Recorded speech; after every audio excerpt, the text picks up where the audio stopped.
창세기에 있는 말씀 통해서 지금 야곱이 이스라엘이 되는 과정을 좀 이렇게 배우고 있습니다.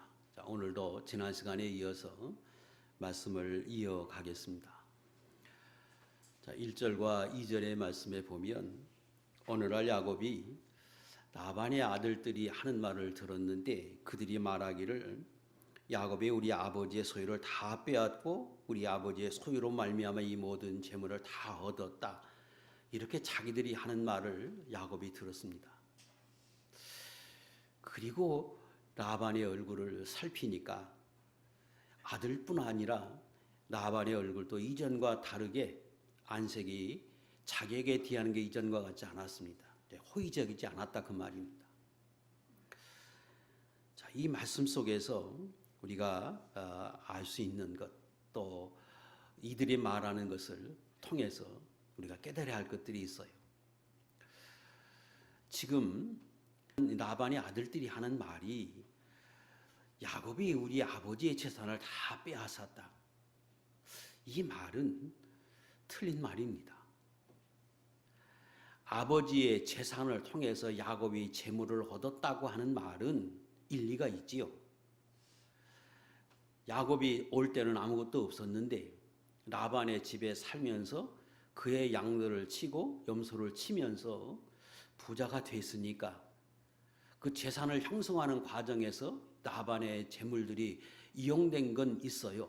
그러나 빼앗은 건 아닙니다. 오히려 이 재물을 빼앗은 것은 정상적으로 14년 봉사해서 아내를 얻었고 그리고 6년 동안은 일해서 품삯으로 얻기로 했는데 라반이 그걸 3, 4년 동안 주지 않으니까 야곱이 어쩔 수 없이 나 돌아가겠다고 하고 그러니까 라반이 야곱을 붙들기 위해서 새로 계약을 맺자. 그 새로 계약을 맺은 그 계약에 의해서 형성된 재물이지 그것을 야곱이 라반의 재물을 빼앗은 건 절대 아닙니다.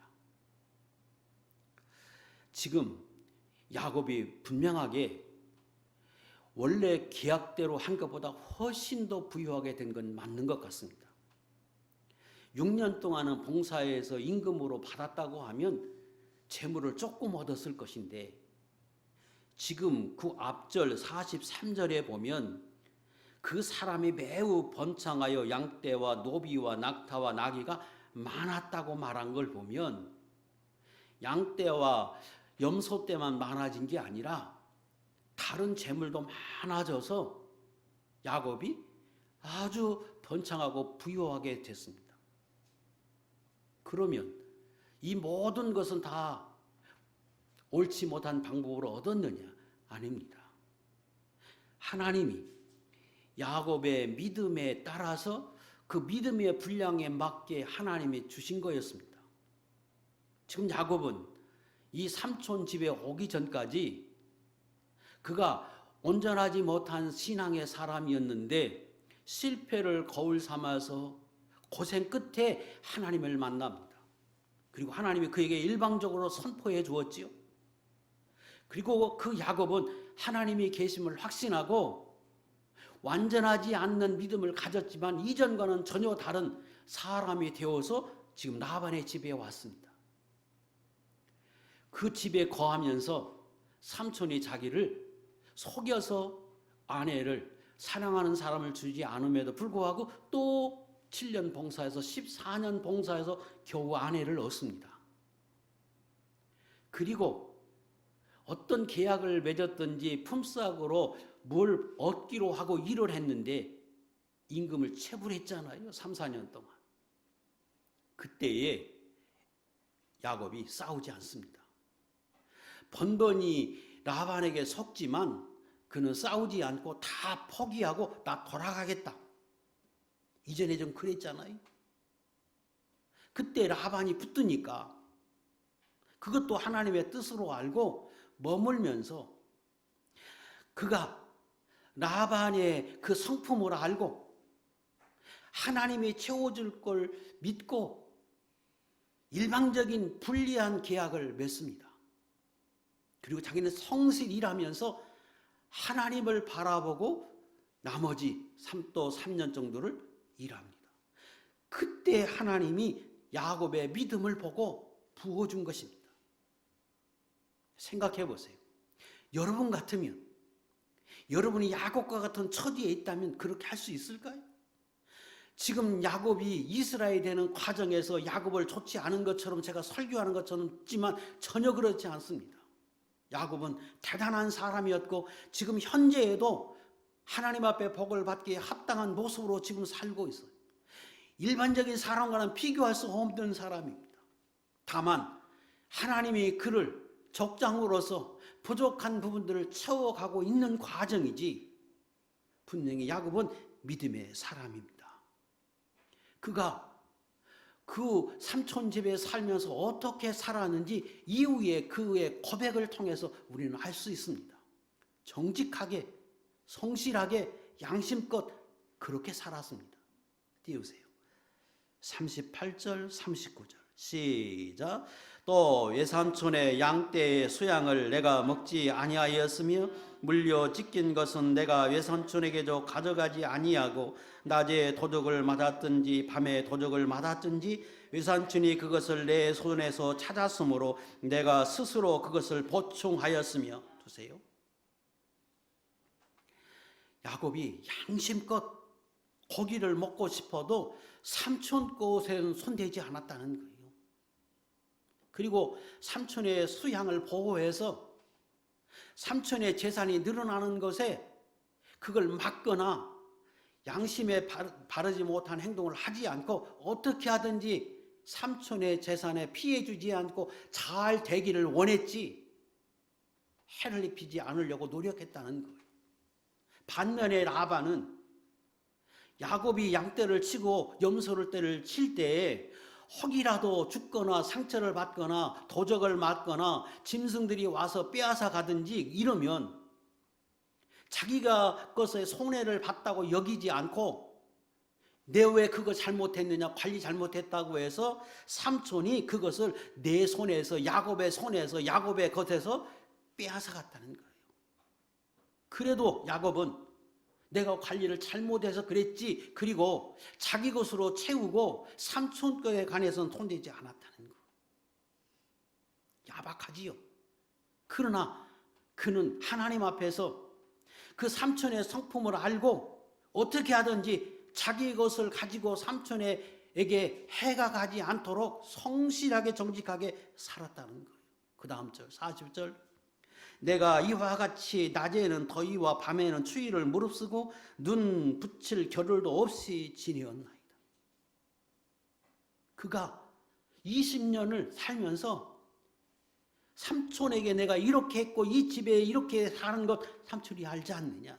이 앞에도 이야기하고 뒤에도 계속해서 삼촌에게 이야기합니다. 성실하게, 정직하게 최선을 다해서 야곱이 그렇게 살았습니다. 반면에 라반은 조카인데 정당한 임금도 주지 않고 번번이 속이면서 빼앗으려 할 때 하나님이 나중에 그걸 빼앗아서 원래 임금보다 훨씬 더 큰 부자가 되도록 하나님이 만들어 주신 것입니다. 그러므로 지금 라반의 아들들이 하는 말은 틀린 말입니다. 하나님이 주신 복을 받은 야곱이 그 복 받은 것을 자기만이 안 게 아니라 많은 사람이 다 드러나는 복을 받도록 하나님 역사해 주셨습니다. 하나님의 사람들은 하나님이 세상에서 부르실 때 우리에게 주신 언약 중에 하나가 내가 너에게 복을 주면 세상의 사람들이 알도록 그리고 세상의 사람들에게까지 미치도록 복 주겠다. 너에게만 미친 게 아니라 내 주위에 있는 사람들에게 내 손과 발이 닿는 곳에 그곳에 하나님의 복이 임하는 것을 내가 세상에 증거하게 하겠다. 이게 하나님의 약속입니다. 12장 3절 우리가 잘 아는 말씀이요. 읽겠습니다. 시작. 너는 복이 될지라 너를 축복하는 자에게는 내가 복을 내리고 너를 저주하는 자에게는 내가 저주하리니 땅의 모든 족속이 너로 말미암아 복을 얻을 것이니라 하신지라. 이게 아브라함을 부를 때 주신 약속이에요. 우리는 믿음으로 아브라함의 자손이 됐습니다. 갈라디아 3장 7절 9절. 그래서 이 약속은 우리에게 주신 것인데, 우리가 믿음으로 살면 하나님의 복을 주시면 그 복은 내게만 미친 게 아니라 내가 있는 곳에도 미치게 돼 있어요. 왜? 약속이니까. 베델에서 야곱이 실패하고 난 뒤에 돌베개를 베고 잘 때 하나님이 나타나서 그에게도 일반적인 선포를 해주셨는데 그 중에 하나가 똑같은 약속입니다. 28절 14절 땅의 모든 족속이 너와 내 자손으로 말미암아 복을 받으리라.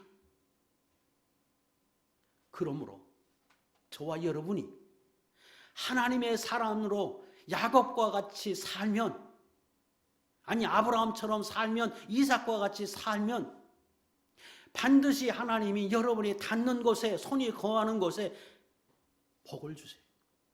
그리고 그 복을 그들도 알게 하세요. 왜?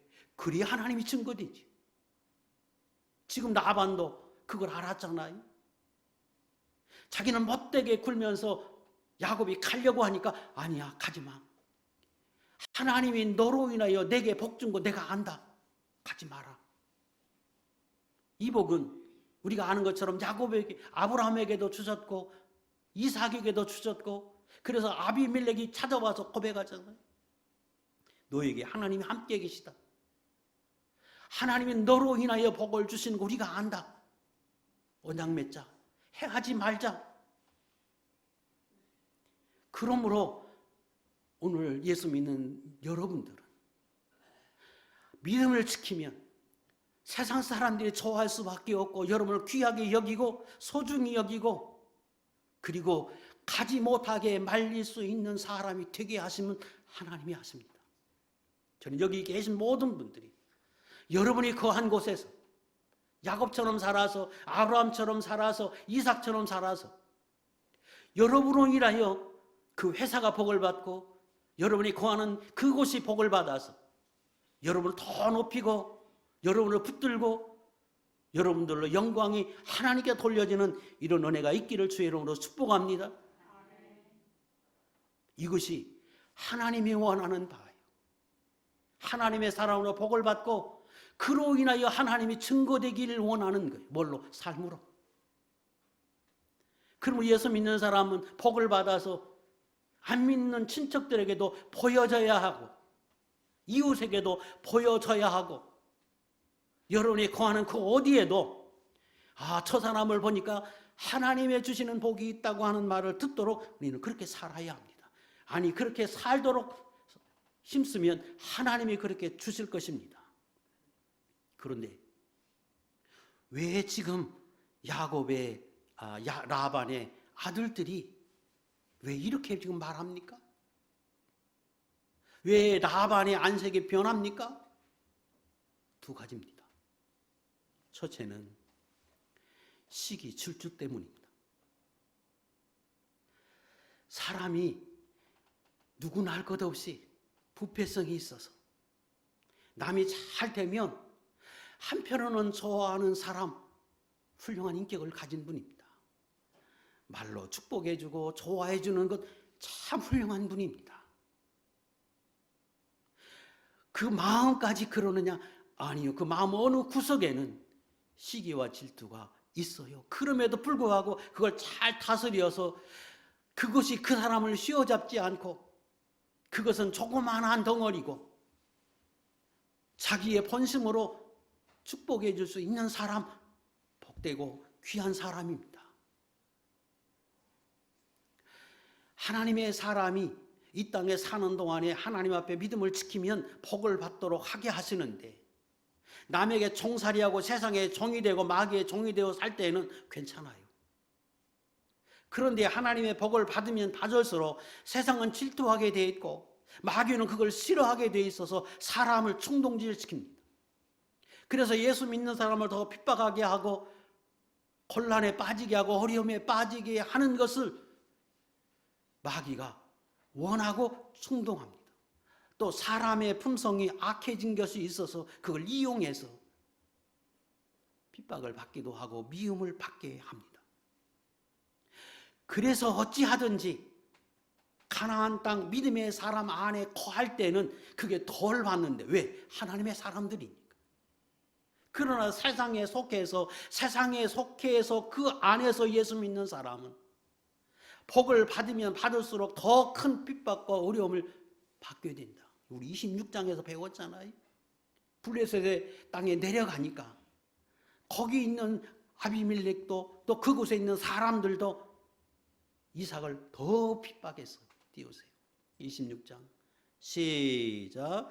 그 사람이 창대하고 왕성하며 마침내 거부가 되어 양과 소가 떼를 이루고 종이 심이 많음으로 블레셋 사람의 그를 시기하여. 이게 블레셋 사람만이 아니에요. 예수 믿는 사람이 교회 안에 믿음의 사람에서 거하면 그나마 나아요. 가나안 땅에 거하면 나아요. 그러나 세상에 속하면 훨씬 더 핍박이 심하다는 거예요. 두 번째 이유는 야곱의 인본주의 때문입니다. 지금 야곱이 참 믿음의 사람인 건 분명한데 3, 4년 동안 임금을 주지 않으니까 그가 하나님 앞에 매달리면서 하나님 앞에 기도하기로 작정하고 일방적인 계약을 맺잖아요. 그리고 기도했으면 참 좋았을 것인데 하나님을 믿는 믿음이 있고 하나님이 채워준다고 하는 그 약속, 또 부하게 되고 지켜준다고 하시는 그 하나님의 약속을 믿는 건 있었는데 한편으로는 초조하고 불안해. 3, 4년 동안 돈을 안 줬으니까. 그래서 하나님 앞에 매달리고 기도하면서 또 한편으로는 인본주의를 써요. 나무를 세우고 껍질을 벗겨서 얼룩무늬를 만들어서 그 좋은 양들이, 염소들이 노는 곳에 세워놓고 교미할 때 세워놓고 이런 인본주의를 써요. 우리가 지난 시간에 배운 것처럼 그것이 아무 의미가 없었던 것이지만 그것 때문에 지금 라반의 아들들이 말하는 겁니다. 야곱이 우리 아버지 재산 다 빼앗았다. 사실은 빼앗은 게 아닌데 나쁜 사람은 야곱이 아니라 라반인데, 그런데 야곱이 그 조그만 것 실수한 것 때문에 오히려 발목이 잡혀서 나쁜 사람으로 지금 몰려서, 사실은 라반이 훨씬 못된 사람인데 야곱의 실수 하나가 하나님께 영광을 가리우고 이런 이 옳지 못한 비난을 받고 있습니다. 성경은 말합니다. 예수 믿는 사람은 이 땅에 사는 동안에 하나님의 주신 복을 믿고 성실하게 진실하게 최선을 다해서 하나님 앞에 살라. 다만 너희가 속한 곳이 세상인 줄 알아서, 이리가 있는 세상인 줄 알아서 지혜롭게 살아야 한다. 두 가지 꼭 기억해라. 그래서 마태복음 10장에 우리에게 교훈해 주십니다. 16절 읽겠습니다. 먼저 띄우세요. 마태복음 10장 16절 시작. 보라, 내가 너희를 보냄이 양을 이리 가운데 보냄과 같도다. 그러므로 너희는 뱀같이 지혜롭고 비둘기같이 순결하라. 두 가지 말씀하십니다. 내가 너희를 보내는데 너희는 나를 섬기는 양과 같아서 참 순진하고 깨끗하고 그런 양과 같은데 너희가 속한 세상엔 이리가 있다. 이리 가운데 사는 것과 같다. 믿음대로 살려고 하는 사람들이. 그러므로 그 땅에 사는 동안에는 뱀처럼 지혜로워하라. 뱀처럼 지혜로워하라 하는 말은 창세기 2장과 3장에 보면 그 죄 짓는 광경을 쭉 설명하잖아요.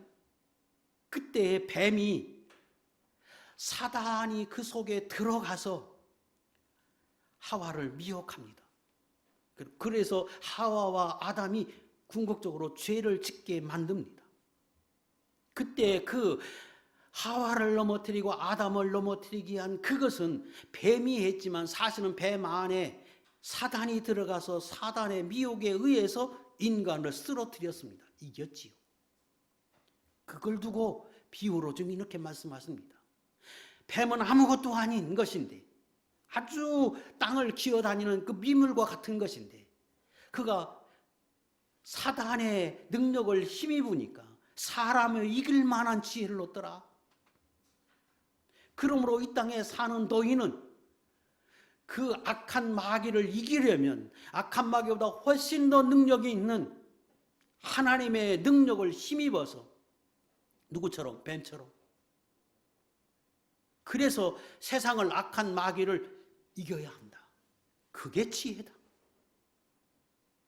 인간이 어떻게 뱀에게 져요? 그러나 뱀이 악한 사단의 능력을 힘입으니까 인간을 이겼어요. 어떻게 사람이 악한 마귀를 이깁니까? 방법은 한 가지. 악한 마귀보다 더 능력이 있는 창조주이신 하나님의 능력을 힘입어야 이 땅에서 살 수 있다. 악한 마귀의 종이 되어 사는 이 세상, 그래서 늑대와 같고 이리와 같은 이 세상에서 내가 지혜롭게 살 수 있다. 그러므로 기도하고 하나님 앞에 가까이 가고 하나님의 능력을 힘입어 살려고 해야 한다. 이게 지혜다. 두 번째, 비둘기처럼 정결해야 한다. 이것도 창세기에 있는 말씀인데, 이 세상이 타락해서 하나님이 다 홍수로 세상을 멸해버렸습니다. 그래서 세상에 있는 모든 생물들이 다 죽었는데 그 방주에 있던 노아의 가족만 살아남았고 그 안에 있던 짐승들 살아남았습니다. 그리고 물이 다 빠지니까 그 지상에 남아있던 그것 중에 인간들이, 짐승들이 다 죽어 시체가 됐고, 점점점 물이 빠지면서 새싹에 돋으면서 이제 새 생명이 시작이 됐겠지요. 그때에 그 방주에 있던 노아의 가족이 세상에 이제 물이 다 빠졌는지 새 생명이 솟아났는지 알기 위해서 까마귀를 내보니까 까마귀는 안 돌아옵니다. 왜? 시체를 좋아하고 죽은 거 좋아해서 먹을 게 많으니까 안 돌아오는데, 비둘기를 내보내니까 그는 죽음을 싫어해. 죽은 거 먹지 않아요. 죽은 거 가까이 가지 않아요. 그러니까 다시 돌아와요. 너희는 그래야 된다는 거예요. 이 땅에 사는 동안에 얼마나 죄악된 것이 많고 죽음이 많고 하나님 앞에 심판받을 것이 많은 이 세상에 절대 그런 곳에 어울리지 말고 앉지 말고 그곳에 가지도 말고 그거 좋아하지도 말고 그거 먹지도 말라는 거예요. 그 말은 성결하게 살라는 거예요. 이게 옳지 않다 그러면 접근하지 말고 앉지도 말라는 거예요. 왜? 지금 분명히 야곱이 훨씬 좋은 사람이잖아. 라반이 못된 사람이에요. 그런데 야곱이 조금 잘못한 것 때문에 비난받아.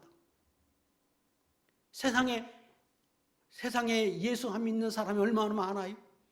어떻게 예수 믿는 사람과 예수 믿지 않는 사람과 비교합니까? 훨씬 예수 믿는 사람이 그나마 낫지요. 어떻게 교회하고 세상하고 비교합니까? 그런데 교회에서 조금만 잘못하면, 목사가 조금만 흠이 있으면, 성도가 장로가 조금만 흠이 있으면 비난은 훨씬 더 많이 받아요. 그러므로 비둘기와 같이 정결해야 한다. 뱀같이 지혜로워야 한다. 하나님 이렇게 말씀하십니다. 그런데 알 것은 세상에는 하나님을 믿지 않는 사람에게는 하나님이 관여하지 않고 버려두어서 그들은 아무렇게나 살아도 괜찮아요. 그래서 예수 믿는 사람이 쉽게 넘어지는 거예요. 저 사람 저렇게 사는데. 그래서 하나님 말씀하십니다.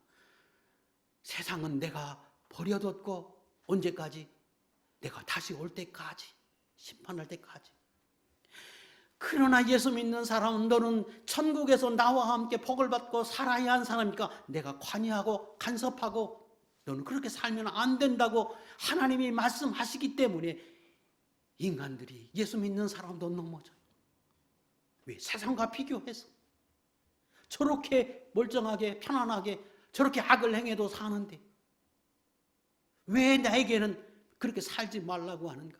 왜 하나님 나에게는 왜 이렇게 하시는가? 쉽게 넘어져 버려요. 그 부분은 성경에서 많이 말씀하잖아요. 시편 73편에서 그 부분을 다뤘어요. 하나님 말씀하십니다. 예수 믿는 사람은 구별해 살라.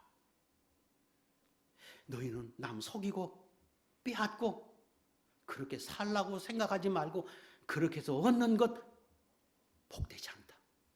잠언 21장 띄우세요. 같이 읽겠습니다. 시작. 속이는 말로 재물을 모으는 것은 죽음을 구하는 것이라 거 불려다니는 안개니라. 누구에게? 성도에게 하신 말씀이에요. 아니 세상에는 이보다 훨씬 악해도 괜찮아요.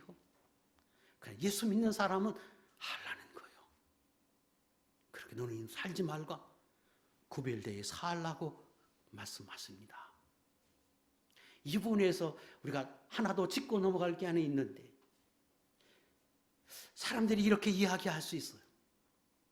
지금 라반의 아들들이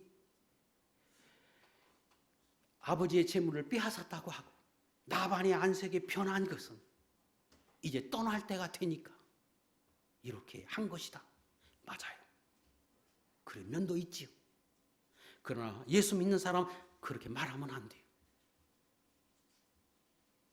왜 그러냐 그러면 그가 다시 말하면 야곱이 끝까지 이스라엘로 살았으면 끝까지 하나님의 주권을 믿고 라반이 그렇게 해도 끝까지 하나님 앞에서 선한 모습에 이대로 인본주의 쓰지 않고 살았다면 어땠을까? 그때는 분명히 그들이 거기 살지 못하게 했을 것이고 나가라고 말을 했을 것인데 나가는 모습은 훨씬 더 아름다웠을 겁니다.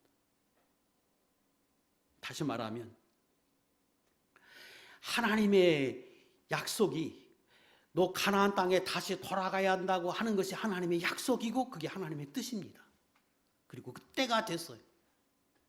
그러므로 야곱이 인본주의를 쓰지 않아도 재물을 얻게 하나님이 하셨을 것이고 그리고 그곳에 떠나갈 수밖에 없도록 하나님이 만들어 주셨을 것인데 인본주의를 쓰는 바람에 미움을 받고 다시 쫓겨나는 사람처럼 지금 나가게 생겼어요.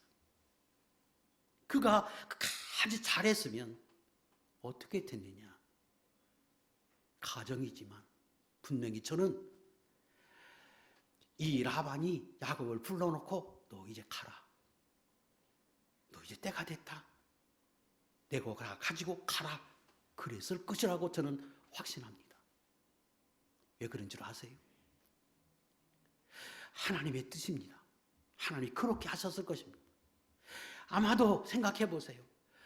아니 계약을 맺어서 얼룩무늬 있고 점 있는 것이 내 것이다 그러면 하나님이 그렇게 만들어서 자꾸 그 야곱의 재물만 많아져요. 3년 사이에 지금 아들들이 말할 때 우리 아버지 재산을 다 야곱이 빼앗아 갔다고 말할 만큼 갑자기 부유하게 만들어졌어요. 그런데 그게 누가 그랬느냐? 하나님이 그렇게 하셨잖아요, 지금. 그러면 인본주의를 쓰지 않으면 어떻게 할까요? 거기 머물러 있으면 라반은 손해 아닙니까? 그러면 해하려고 했을 수도 있겠지요? 그런데 해할 수도 없어요. 다음에 배우겠지만 29절에 가면 야곱이 도망가니까 군사를 몰고 쫓아갑니다. 그때 라반의 마음은 이놈 내 가만히 안 둬. 빼앗아 와야지. 해야지 했는데 하나님이 나타나서 말씀하십니다. 해하지 말라. 그래서 야곱을 손도 못 댑니다. 라반이 다른 마음을 먹으면 하나님 용납하지 않아요. 그러므로 그 재물 손도 못 댔을 것입니다. 라반이 사는 방법은 빨리 보내는 거예요. 언제처럼? 이스라엘이 애굽에서 나올 때처럼. 출애굽기 12장 33절 애굽 사람들은 말하기를 우리가 다 죽은 자가 되도다 하고 그 백성을 재촉하여 그 땅에서 속히 내보내려 함으로. 그러므로 그가 인본주의를 쓰지 않아도 때가 되면 하나님이 다 주어서 빨리 나가라 빨리 나가라. 그리고 그 라반에게서 그렇게 나왔을 것인데 초조해서 불안해서 인본주의를 쓰는 바람에 하나님이 그 믿음대로 복은 주었지만 비난은 받았어. 예수 믿는 사람은 이 야곱의 이 사건을 거울 삼아서 하나님은 살아계시다. 공의로우신 분이다. 그 하나님은 반드시 행한 대로 갚으시는 분이다. 그리고 나의 허물에 관한 것도 아무리 내가 믿음의 사람이라고 해도 그 부분에 대한 것도 하나님이 수치당하게 할 수도 있다. 그러나 끝까지 믿음의 사람은 이 땅에서 뱀과 같이 지혜롭고 비둘기와 같이 정결하게 살도록 해야 한다 하는 교훈을 얻습니다. 저는 여기 계신 모든 분들이 이후의 삶이 다 뱀과 같이 지혜롭고 비둘기와 같이 정결한 삶을 살아서 하나님이 채우시는 복을 받되 세상에 높임을 받고 영광을 돌려드리는 그런 모습으로 사는 복 있는 종들이 다 될 수 있기를 주의 이름으로 축복합니다. 3절 야곱이 이런 어려움을 겪으니까 라반의 안색이 변하고 그 아들들이 그렇게 말하니까 기도했겠지요. 그랬더니 하나님이 야곱에게 돌아가라. 내 조상에게로 돌아가라고 하나님이 말씀하십니다. 내가 너와 함께 있겠다. 그래서 야곱이 급히 자기 아내들을 불러서 그동안에 라반이 했던 것들을 다 이야기하고 그럼에도 불구하고 하나님이 자기에게 역사하시고 돌보고 인도하시고 그 양떼들을 모으고 또 재물을 모으게 하신 그 하나님의 섭리와 하나님의 역사하심을 다 말해줍니다. 그리고 하나님이 나에게 이렇게 말씀하셨다. 그랬더니 그 딸들이 아버지가 못됐다. 그리고 아버지가 우리를 당신에게 팔았다. 그리고 우리는 딸이라고 해서 이 집에 머무른다고 해서 부모님이 우리에게 잘해줄 건 아니다. 이제 하나님이 주신 이것 우리 것이니까 이거 가지고 돌아가자 하고 딸들이 이 야곱의 의견에 동조해 주어서 이제 떠나가기로 결정하는 과정이 16절까지 기록되어 있습니다. 자, 여기서도 우리가 몇 가지 교훈을 얻어야 합니다. 첫 번째는 야곱이 이 과정, 떠나려고 결정하는 이 과정 속에서 우리가 교훈을 얻어야 합니다. 지금 하나님의 사람이 이 땅에 사는 동안에, 아니 야곱이 떠나려고 할 때에 지금 떠나야 하느냐, 가지 말아야 하느냐 얼마나 고민했겠어요. 왜? 임금을 안 주니까. 그 이전에도 지금 떠나겠다고 한번 말했잖아요. 근데 그때는 포기했어요. 이번에는 하나님이 말씀하심으로 지금 이제 떠나가기로 결정했어요. 우리가 살아가는 동안에 얼마나 많은 순간순간 우리가 결정해야 하고 선택해야 하는 기로에 놓일 때가 얼마나 많이 있는지 모릅니다. 하나님의 뜻이 무엇인지 우리는 그 뜻을 헤아려서 그 뜻대로 살고자 하는데 그 뜻이 무엇인지 우리는 알지 못할 때가 많이 있어요. 오늘 그 시간을 중점적으로 하는 시간은 아니지만 간략하게 말씀드리면 꼭 그때 고려해야 할 두 가지 중요한 사실이 있습니다. 첫째, 하나님이 네 주 하신다고 하는 사실을 잊지 말아야 합니다. 하나님이 네 안에 계시다. 그러므로 하나님의 뜻대로 살려 하는 사람은 제일 먼저 네 주 와서는 하나님께 물어야 합니다. 하나님 어떻게 할까요? 무엇이 하나님의 뜻입니까? 내게 가르쳐 주세요. 말씀해 주세요. 깨닫게 해주세요. 그때 내 안에 계신 하나님이 얼마나 기뻐하실까요? 하나님께 물었는데 반드시 하나님이 응답해 주십니다. 다만 내가 그 하나님의 응답을 온전히 받지 못하는 것이 문제지 반드시 하나님이 응답해 주십니다. 그때 꼭 고려해야 할 게 두 가지 있어요. 하나, 하나님이 주시는 응답은 평안이에요. 편하게 하나님이 응답하여 주세요. 어떤 결정이 나를 평안하게 하거든 그게 하나님의 응답으로 아시는 것 이거 거의 맞아요. 또 하나는 소원을 주세요. 네 안에 계신 하나님이 내가 그렇게 하려고 하는 마음을 내게 줘요. 또 내가 그렇게 했던 마음을 가졌던 마음들이 점점점 사라지게 하고 그래서 나로 하여금 알게 하세요. 중요한 두 가지예요. 하나님 앞에 물으십시오. 제일 중요하고 우선입니다. 두 번째는 하나님의 뜻이면 환경적으로도 역사해요. 당연하지 않아요? 세상의 모든 주권이 하나님께 있는데 그게 하나님의 뜻이면 환경적으로도 하나님이 일하시죠. 지금 야곱의 입장에서는 자기의 뜻만 가지고 갈 수 있는 게 아니잖아요. 삼촌도 허락해야 되고 아내들도 허락해야 하고 환경과 여건이 떠날 수 있는 여건이 돼야 하지. 하나님의 뜻이면 하나님이 그렇게 해줄 걸로 믿고 기다리고 그러면서 그렇게 열리기까지 기다리고 하나님 앞에 기도하는 것은 그럼 반드시 하나님의 뜻이면 그렇게 돼 가도록 하나님 역사하십니다. 이 두 가지 아주 중요한 사실이에요. 그리고 여기서 우선순위가 바뀌면 안 돼요. 제일 중요한 건 하나님의 뜻입니다. 이 부분은 조금 이야기할 게 많이 있는데 간략하게 설명하면 우선순위가 바뀌면 욕심에 이끌리기 쉽고 하나님을 내가 이끌려고 하는 이런 경향이 있어서 아니 그렇게 끌려가서 결국은 하나님의 뜻을 온전히 받지 못하는 경우가 많이 있습니다. 또 하나는 초조해야 하면 안 돼요. 불안해하지 마세요. 초조해서 불안해서 그래서 일을 그리죠. 왜? 그러면 자기가 나서거든요. 인본주의를 쓰게 돼 있거든요. 그러니까 초조해하고 불안해하지 말고 하나님이 계시다. 제일 선하게 인도하실 것이다. 믿고 그저 잠잠히 기다리며 사는 거예요. 저는 목사의 지금까지 그렇게 살아왔고 앞으로도 그렇게 살 것입니다. 왜? 그게 생명이고 제일 중요하니까.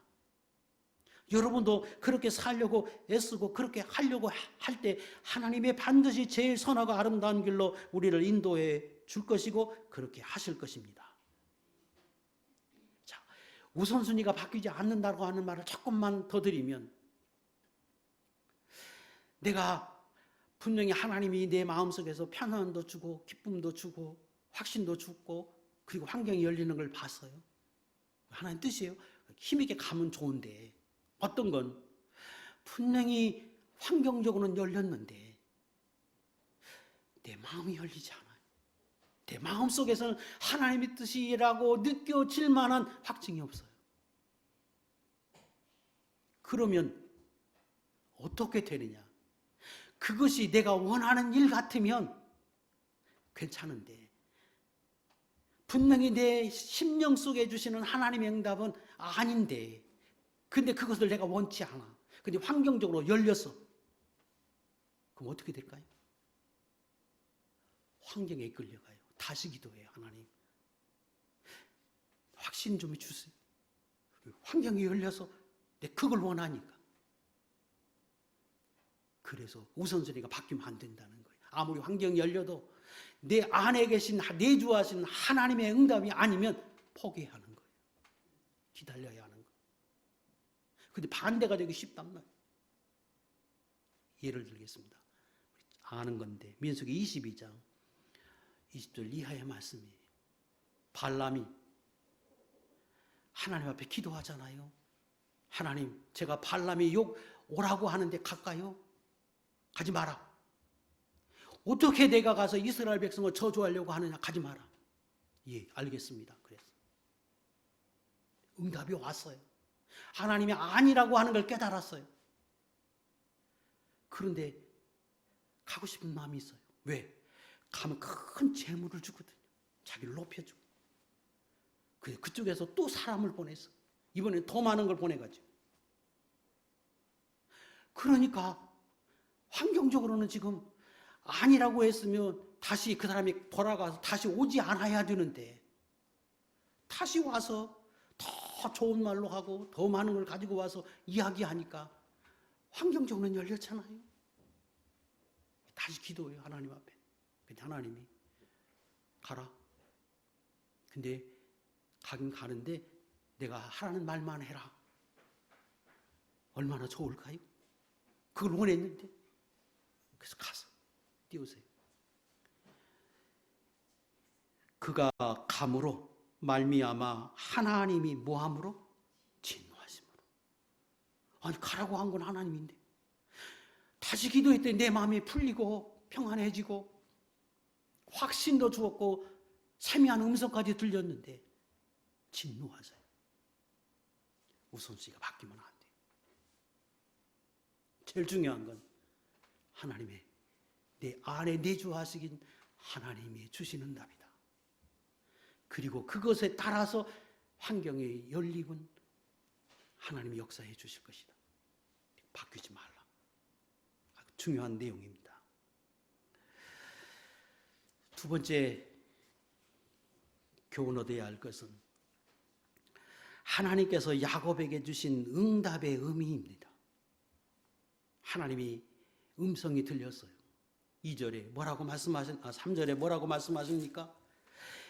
여호와께서 야곱에게 이르시되 내 조상의 땅 내 족속에로 돌아가라. 아버지가 있는 곳으로 가라 그러죠. 그리고 내가 너와 함께 있으리라. 무슨 말입니까? 걱정하지 말라. 염려하지 말라. 내가 너와 함께해서 형통하게 하고 평안하게 하고 지켜주고 보호해 줄 거다. 다 앞길 열어줄 거다. 이거지요. 내가 너와 함께 하겠다. 이 한마디면 다 되는 거예요, 사실은. 그런데 이렇게만 말씀하신 게 아니에요. 13절 다 눈으로 보세요. 13절 나는 베델의 하나님이라. 왜 이 말씀을 하십니까? 나는 베델의 하나님이다. 이 말은 두 가지 의미가 있어요. 내가 베델에서 내가 돌베개 베고 잘 때 내가 나타나서 너에게 언약했던 그 하나님이다. 그 말이고 또 하나는 그때 내가 너에게 언약했지. 그 언약이 뭐냐? 내가 너와 함께 있어서 너로 잘 먹고 편안하게 지내다가 내 조상의 땅으로 돌아가게 하신다고 내가 말했지.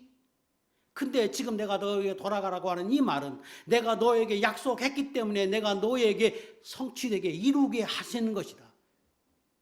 다시 말하면 내가 너에게 약속한 대로 내가 너에게 지금 모든 것을 다 주어서 베풀어서 보호해서 인도해서 약속을 지켰다. 그 말을 하고 싶은 거예요.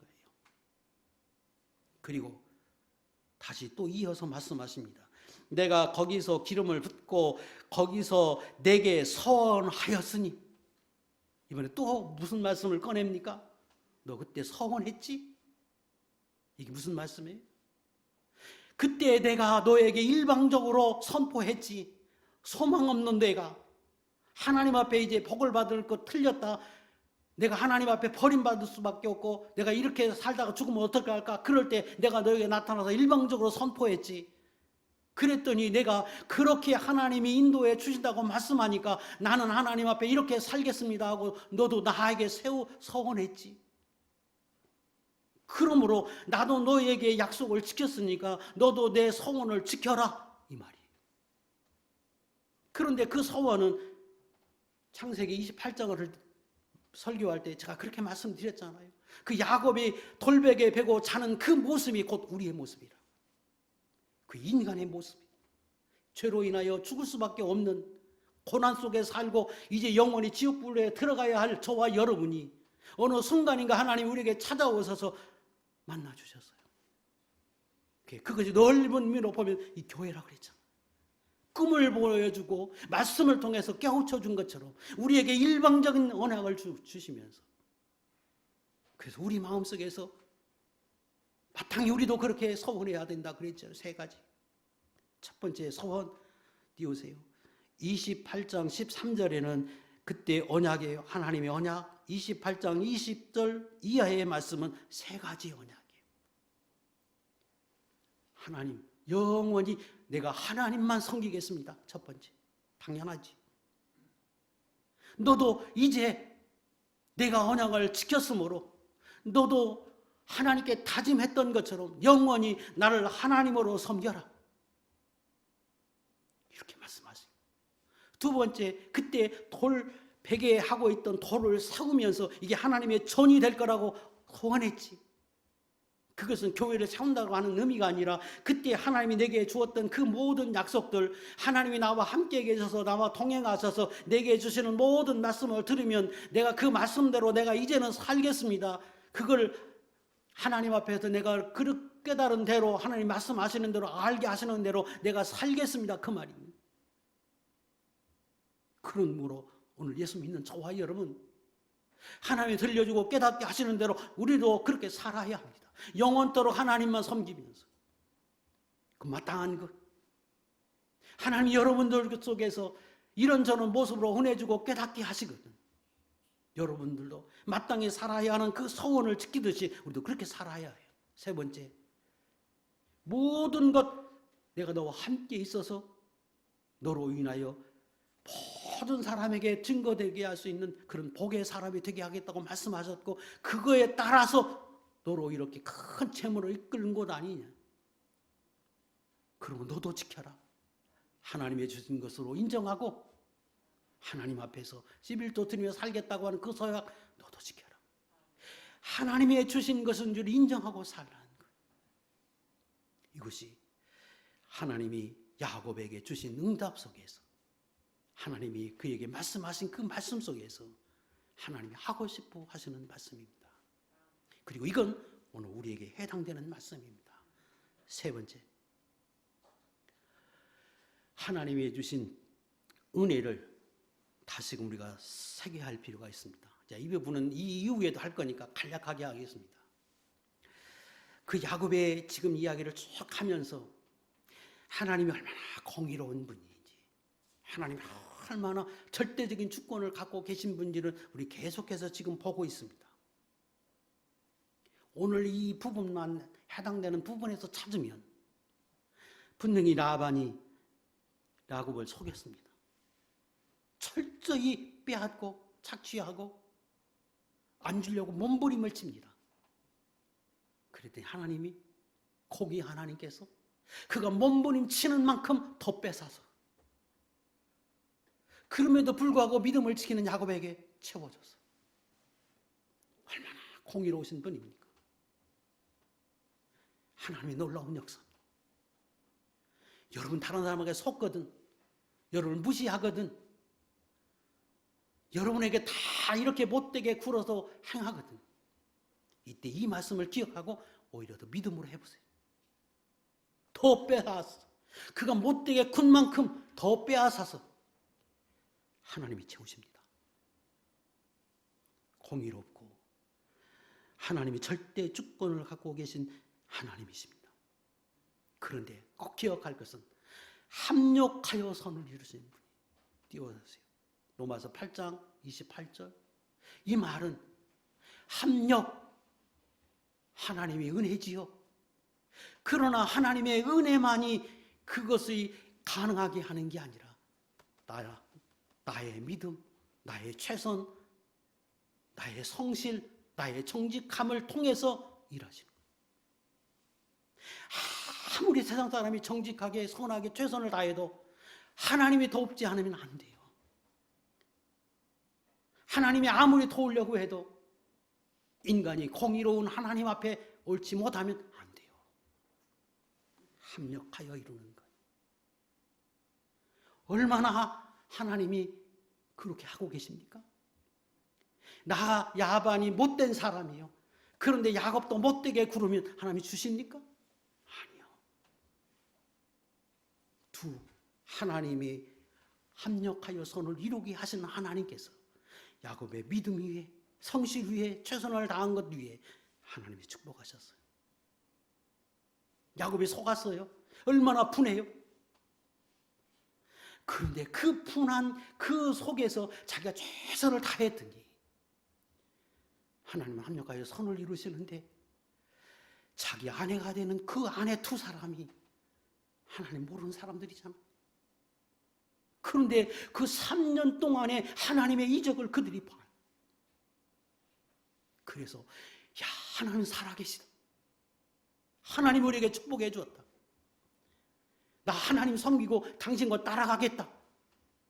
아내를 훈련시켜요. 여러분, 이제 결혼해야 할 사람도 있고 결혼한 분도 계신데 사람을 어떻게 자기 마음대로 다스립니까?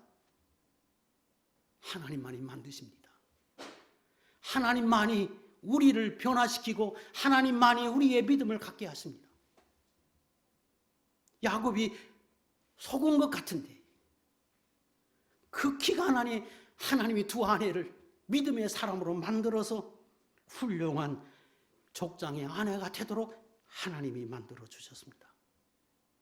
라반이 못되게 굴었더니 더 큰 부자가 되도록 하나님이 만들어 주셨습니다.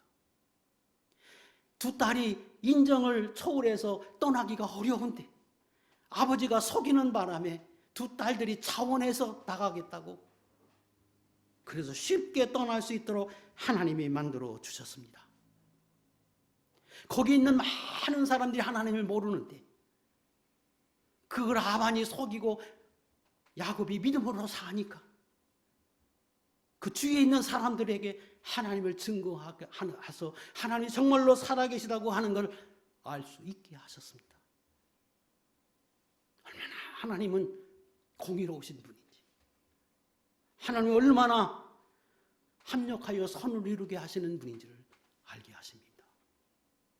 오늘도 그 하나님이 살아계셔서 여러분 속에서 일하실 거고 우리 속에서 일하실 것인데 그 하나님 앞에 합력하여 날마다 선을 이루어서 하나님의 영광이 되고 여러분이 놀라운 은혜와 복을 받는 귀한 종들이 될 수 있기를 주의 이름으로 축복합니다.